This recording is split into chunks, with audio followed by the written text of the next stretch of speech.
एक बार की बात है, एक गांव में हरिया नाम का एक किसान रहता था। वह बहुत ही ईमानदार था और वह दिन रात अपने खेतों में काम करता था। लेकिन एक बार बाढ़ आ जाने के कारण उसकी सारी फसल बर्बाद हो जाती है। अरे हरिया, क्या हुआ? ऐसे क्यों बैठे हो? अरे भाई का बताऊं, तुम तो जानत ही हो बारिश होने से गांव में सभी को कितना नुकसान हुआ है।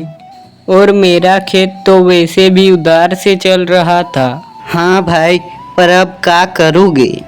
हाँ भाई, क्या करे, कुछ तो सोचना ही पड़ेगा।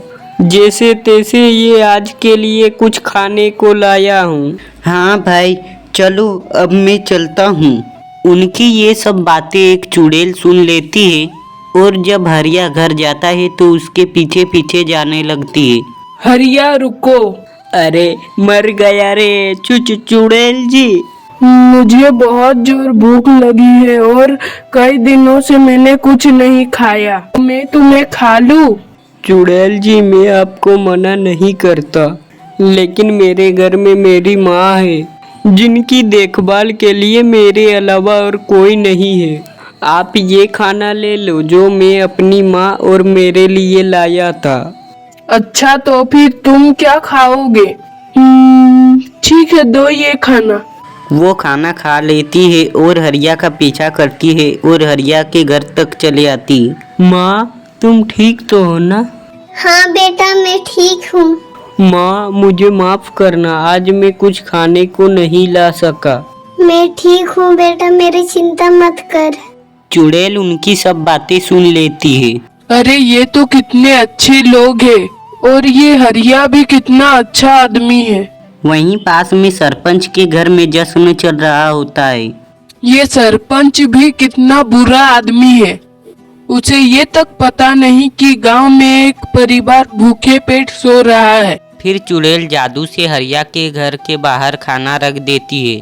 हरिया, हरिया, कौन है? अरे ये खाना कौन रख गया? लगता है सरपंच जी रखवाया है हमारे लिए। माँ को खिला के दवाई दे पाऊंगा अब। हरिया खुश हो जाता है और दोनों पेट भरकर खाना खा लेते हैं। माँ, आज तो खाने का इंतजाम हो गया, लेकिन कुछ करना पड़ेगा। रोज तो ये दावत नहीं होने वाली। क्यों ना मैं मिठाई का काम शुरू करूं? चुड़ैल बाहर से उनकी सारी बातें सुन रही होती है। हाँ बेटा, तुम्हें जैसा सही लगे वो करो। मेरा आशीर्वाद तो हमेशा से ही तेरे साथ ही है। फिर अगले दिन हरिया लड्डू बनाता है और छोटे से ठेले में बेचने लगता है। लड्डू ले लो, मीठे मीठे लड्डू, ताजे ताजे लड्डू ले लो। वाह हरिया भाई, ये लड्डू का काम शुरू किए हो क्या?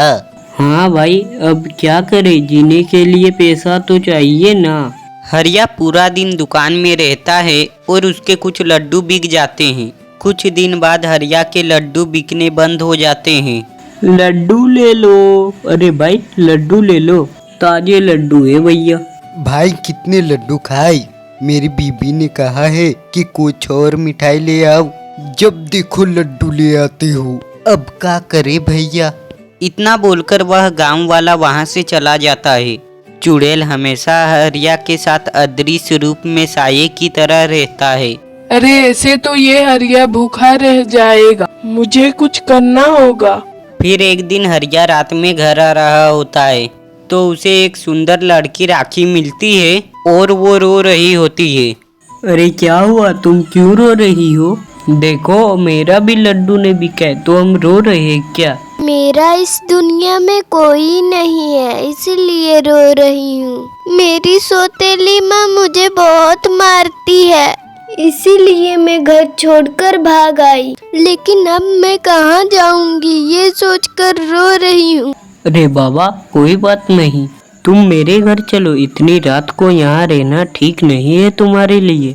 चलो, पर हाँ, मैं गरीब हूँ और कभी कभी भूखे पेट सोना पड़ सकता है तुमको, देख लो। कोई बात नहीं, मैं सच में रह सकती हूँ तुम्हारे घर। हाँ चलो, जब तक तुम्हें कोई और ठिकाना ना मिल जाए तब तक रह लेना, और जब तक चाहे रहो मेरे घर में। फिर हरिया राखी को अपने घर ले आता है। रात हो जाती है और सब सो जाते हैं। फिर राखी चुड़ैल के रूप में बदल जाती है। तुम सच में बहुत अच्छे हो। तुम्हारे पास कुछ भी नहीं है फिर भी तुम सबकी मदद करते हो। तुम किसी भी अमीर आदमी से कई ज्यादा बेहतर हो। मुझे तो तुमसे प्रेम हो गया है। तुम चिंता मत करो, तुम जब सुबह उठोगे सब ठीक पाओगे। फिर चुड़ैल रात में अपनी जादू से बहुत सारी मिठाइयाँ बना देती है। फिर सुबह जब हरिया उठता है, अरे इतनी अच्छी खुशबू कहाँ से आ रही है? हरिया और उसकी माँ जब रसोई में जाकर देखती है तो वहाँ तरह तरह के मिठाइयाँ रखे होते हैं। अरे माँ, ये मिठाइयाँ यहाँ कैसे आई? आपने बनाई क्या? अरे नहीं बेटा, मुझे कहाँ ये शहरी मिठाइयाँ बनाने आती है। तभी चुड़ैल राखी के रूप में आती है। हरिया, ये सब मैंने बनाई है। क्या तुम्हें ये सब बनाना आता है? हाँ, यही नहीं, मुझे बहुत कुछ बनाना आता है। अब तुम जाओ और इन्हें बेच कर आओ। हरिया अपने ठेले में तरह तरह की मिठाई रखते हैं। कुछ ही घंटों में हरिया की सारी मिठाइयाँ बिक जाती है और उसे बहुत मुनाफा होता है। माँ, राखी, अरे इधर आओ, ये देखो पैसे। हमारी सारी मिठाइयाँ बिक गई। अब सब ठीक हो जाएगा। अब मैं तुम्हारे घर में रह सकती हूँ ना? राखी, अगर तुम ये सब ना करती तब भी तो मैं तुम्हें मना नहीं किया था यहाँ रहने को। यही तो तुम्हारी अच्छाई है। अच्छे कर्मों का फल हमेशा अच्छा ही होता है। फिर इसी तरह रोज रात को हरिया और उसकी माँ सो जाते, तब राखी अपने चुड़ैल रूप में आ जाती है और जादू से मिठाइयाँ बना देती। फिर हरिया अपने घर के बगल में ही एक बड़ा सा दुकान खोल लेता है। राखी, मैं सोच रहा था कि हम रोज कुछ गांव में खाना बना के बांटे।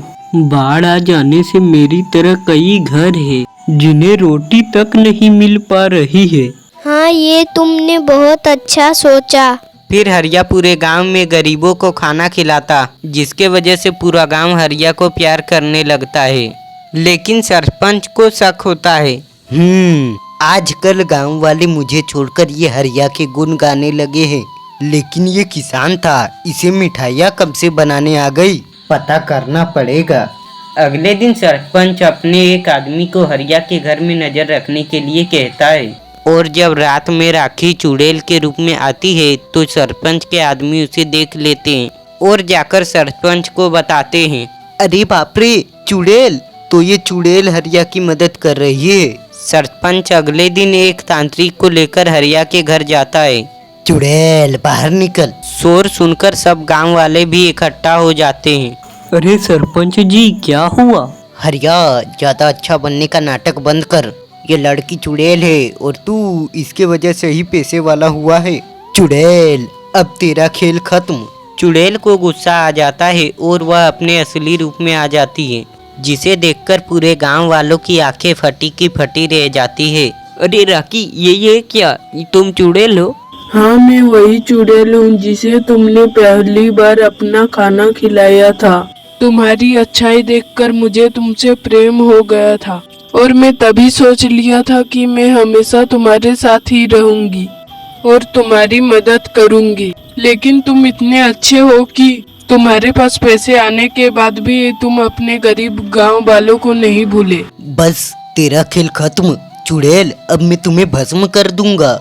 लेकिन सब गांव वाले आ जाते हैं और बाबा को पकड़ लेते हैं। अरे ये जैसी भी हो, पर ये हम गरीबों को 2 वक्त का खाना दिया है। राक्षस तो ये सरपंच है बाबा। हाँ, सही कहा भाई, ये सरपंच तो अपने में ही खुश था। इसने कभी हम गांव वालों को नहीं पूछा। हम इस चुड़ैल राखी और हरिया को किसी को छूने नहीं देंगे। सब तांत्रिक और सरपंच को पकड़ लेते हैं। अरे मुझे छोड़ दो, मुझे सच्चाई का पता नहीं था। हरिया, तुम इससे शादी कर लो, जिससे इसे चुड़ैल की योनि से मुक्ति मिल जाएगी। फिर सरपंच को भी अपनी गलती का एहसास हो जाता है और पूरे गांव वाले मिलकर हरिया और राखी की शादी करा देते हैं और हरिया के परिवार खुशी खुशी रहने लगते हैं।